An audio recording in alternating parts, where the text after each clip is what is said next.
మార్కెట్లో bull రంకేసింది. Bullion మార్కెట్లో బంగారం ధర భగ్గుమంది. డాలర్తో పోల్చితే రూపాయి బలపడింది. వీటన్నింటికీ కారణం ఏంటో తెలుసా? ట్రంప్ ఇచ్చిన ఒకే ఒక్క స్టేట్మెంట్. ఈ రాత్రికి ప్రపంచ పటంలో ఇరాన్ మిగలదు అని చెప్పి తెల్లారేసరికి శాంతి ఒప్పందం కుదిరింది అన్నారు. యుద్ధం ముగియలేదని ఒకసారి, ముగిసినట్టే అని మరోసారి. ఇలాంటి కన్ఫ్యూజన్ స్టేట్మెంట్స్తో ప్రపంచాన్ని ఆట ఆడించేస్తున్నారు ట్రంప్. ఇంతకీ ఏంటి? ఇరాన్తో యుద్ధం ముగిసినట్టా, ఇంకా ముందున్నట్టా? ట్రంప్ ఎప్పుడు ఏం చేస్తారో, ఎప్పుడేం మాట్లాడతారో తెలీదు. బట్ దలాల్ స్ట్రీట్ మాత్రం ఒకటి అర్థం చేసుకుంది: ఇరాన్తో యుద్ధం ముగిసింది అని. అందుకే బీఎస్ఈలో ఉన్న కంపెనీల సంపద ఒక్కరోజే దాదాపు 10 లక్షల కోట్ల రూపాయలు పెరిగింది. ఇక యుద్ధం ముగిసినట్టేనని భావించిన ఇన్వెస్టర్లు బంగారం కొనడం మొదలుపెట్టారు. దీంతో 10 గ్రాముల పసిడి 3,000 రూపాయలు పెరిగింది. వెండి కిలోకి 9,000 పెరిగింది. రూపాయి విలువ 60 పైసలు బలపడింది. అయితే పరిణామాలన్నీ తాత్కాలికమేనా అనే అనుమానమూ లేకపోలేదు. గురువారం రాత్రికి ఇరాన్ పై భీకరమైన దాడులు చేయబోతున్నాం, ఖర్గ్ ద్వీపాన్ని బద్దలు కొట్టబోతున్నామంటూ స్టేట్మెంట్ ఇచ్చారు ట్రంప్.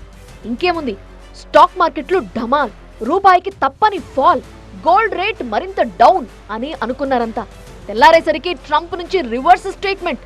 ఇరాన్ పై దాడి ఆలోచనని విరమించుకున్నానని చెప్పుకొచ్చారు. టెహ్రాన్తో శాంతి చర్చలో కొలిక్కొచ్చాయన్నారు. ఇరాన్ అగ్రనాయకత్వం తమ ప్రతిపాదనలను అంగీకరించిందని ఓ మెసేజ్ పాస్ చేశారు.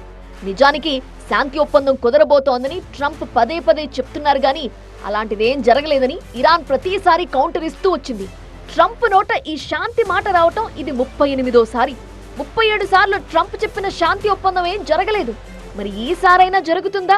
ఇరాన్ పై యుద్ధం ఆగుతుందా? ఏమో, ఇప్పుడే చెప్పలేం.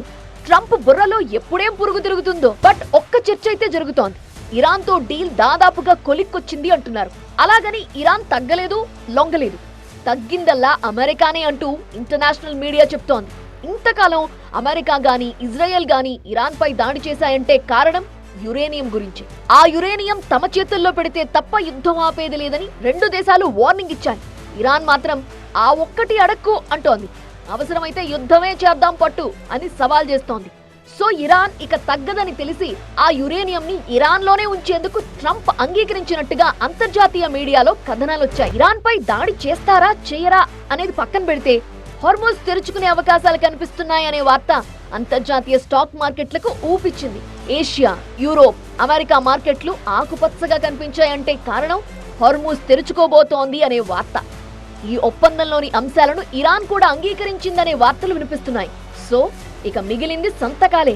చివరాకన్న ఏదైనా మెలికపడి ఈగోలు హర్ట్ అయి సంతకాలు ఆగిపోతే మాత్రం వార్ షురూ.